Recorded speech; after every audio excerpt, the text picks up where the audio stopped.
संगम स्नान में कैसे वहां पर रिकॉर्ड बन रहा है वो भी आपको दिखाएंगे, लेकिन अब आपको ये भी बताते हैं कि वित्त मंत्री निर्मला सीतारमण के बजट की इस वक्त कैसे हर तरफ चर्चा हो रही है। हमारे संवाददाता हार्दिक दवे ने बजट को लेकर लोगों से बात की है। बजट को लेकर लोगों ने क्या कहा है, कितने नंबर दिए हैं, अब वो जरा आपको दिखाते हैं।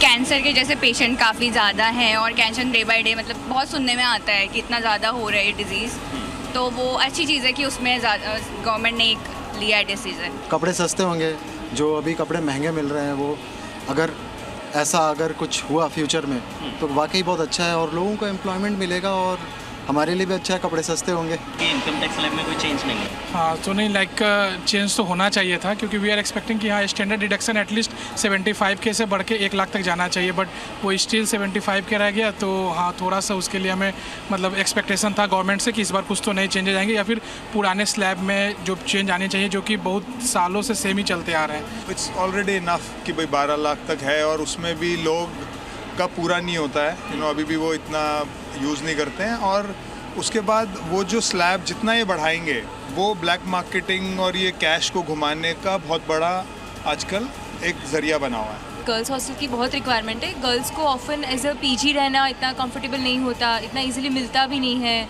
क्या होता है, सिक्योरिटी रीजंस भी होते हैं, तो एक हॉस्टल एक अच्छी फैसिलिटी प्रोवाइड करता है इन सब चीज़ों में।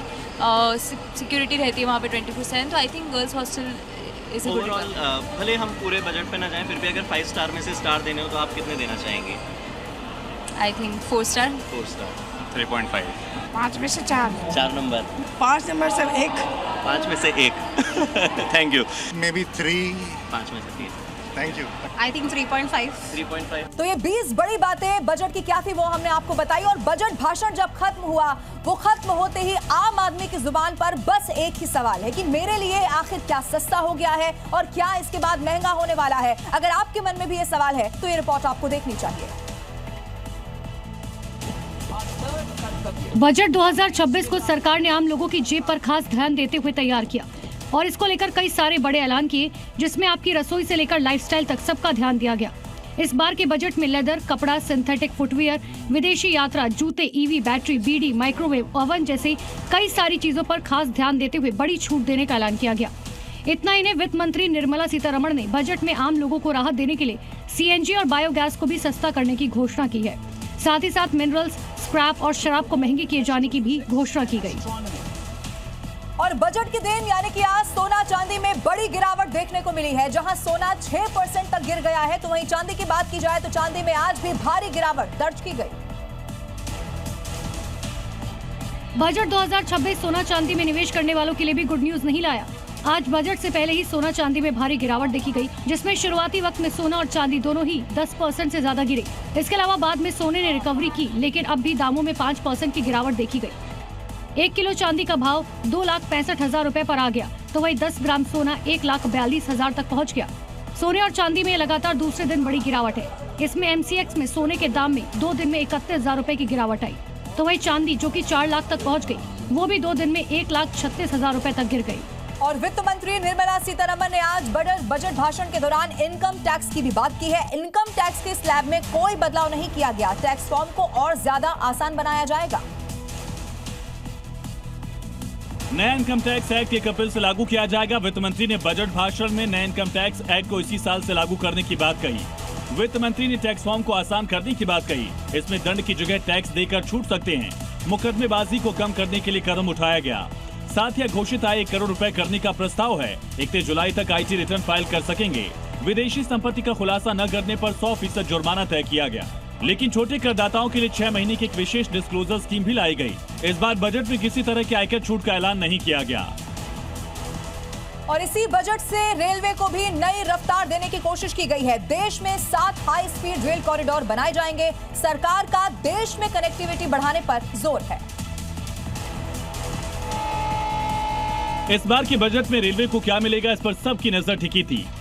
बजट भाषण में जब वित्त मंत्री निर्मला सीतारमण ने रेलवे को लेकर बोलना शुरू किया तो हाई स्पीड रेल कॉरिडोर के नेटवर्क को बड़े पैमाने पर बढ़ाने की घोषणा कर दी। 7 हाई स्पीड रेल कॉरिडोर बनाए जाने का वित्त मंत्री ने ऐलान किया। ये कॉरिडोर होंगे मुंबई पुणे, हैदराबाद चेन्नई, पुणे हैदराबाद, हैदराबाद बेंगलुरु, चेन्नई बेंगलुरु, दिल्ली वाराणसी और वाराणसी से सिलीगुड़ी। रेलवे के लिए 7 नए हाई स्पीड कॉरिडोर्स। एक तरीके से साउथ इंडिया में सदर्न ट्रायंगल बनेगा, चेन्नई, बेंगलुरु, हैदराबाद का हाई स्पीड रेलवे का, बुलेट ट्रेन का। ये कॉरिडोर प्रमुख शहरों और आर्थिक केंद्रों को आपस में जोड़ेंगे, जिससे यात्रा का समय कम होगा, कारोबार को गति मिलेगी। इन रेल परियोजनाओं से दक्षिण, पश्चिम और पूर्वी भारत के बीच संपर्क और मजबूत होने की उम्मीद है। ब्यूरो रिपोर्ट, जी मीडिया।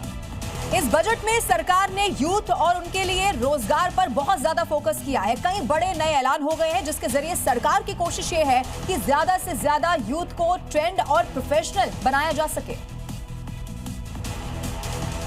बजट 2026 में वित्त मंत्री निर्मला सीतारमण ने युवाओं के लिए कई सेक्टर में ऐलान किया। सरकार की कोशिश है कि देश का युवा स्किल्ड होने के साथ ही रोजगार के लिए बिल्कुल प्रोफेशनल है। इसीलिए इस बार के बजट में सरकार ने युवा भारत के लिए सेवा क्षेत्र पर जोर, स्किल्ड बेस्ड एम्प्लॉयमेंट पर फोकस, शिक्षा से रोजगार और व्यापार पर हाई पावर्ड स्टैंडिंग कमेटी बनेगी। कमेटी विकास, रोजगार और निर्यात की संभावनाओं पर जोर देगी। कमेटी एआई समेत प्रौद्योगिकी से पड़ने वाले असर का आकलन करेगी। 2047 तक 10% की वैश्विक हिस्सेदारी के साथ सर्विस सेक्टर में देश को अग्रणी बनाने पर जोर दिया जाएगा। विकसित भारत के लिए स्किल्ड प्रोफेशनल के लिए प्रस्ताव तैयार। हेल्थ प्रोफेशनल बनाने वाले संस्थानों को अपग्रेड किया जाएगा। 1.5 लाख केयर गिवर्स को प्रशिक्षित किया जाएगा। इन योजनाओं के जरिए सरकार की कोशिश है कि ज्यादा यूथ को ट्रेंड प्रोफेशनल बनाया जाए और उनके रोजगार की व्यवस्था की जाए। निर्मला सीतारमण ने यूनियन बजट पेश करते हुए आज कपड़ा और टेक्सटाइल इंडस्ट्री के लिए काफी और बड़े ऐलान कर दिए हैं। इन घोषणाओं से टेक्सटाइल इंडस्ट्री को बढ़त की अब उम्मीद है। वित्त मंत्री निर्मला सीतारमण ने आज महात्मा गांधी के नाम पर योजना का ऐलान किया। इसे महात्मा गांधी ग्राम स्वराज इनिशिएटिव नाम दिया गया है। खादी, हैंडलूम और हैंडीक्राफ्ट्स को मजबूत करने के लिए ग्रामीण स्तर पर फोकस किया जाएगा। वहीं global market linkage, branding, training, skilling और क्वालिटी प्रोसेस में सपोर्ट दिया जाएगा। ये ऐलान 1 डिस्ट्रिक्ट 1 प्रोडक्ट के अलावा विलेज इंडस्ट्रीज और रूरल यूथ को फायदा पहुंचाएगा। इसके अलावा टेक्सटाइल इंडस्ट्री के लिए national fibre scheme, textile expansion and employment scheme, national handloom and handicraft programme और समर 2.0 का ऐलान किया गया। वित्त मंत्री के इन ऐलानों से टेक्सटाइल स्टॉक्स में तेजी देखी गई है। कपड़ा उद्योग ने इसका स्वागत किया है।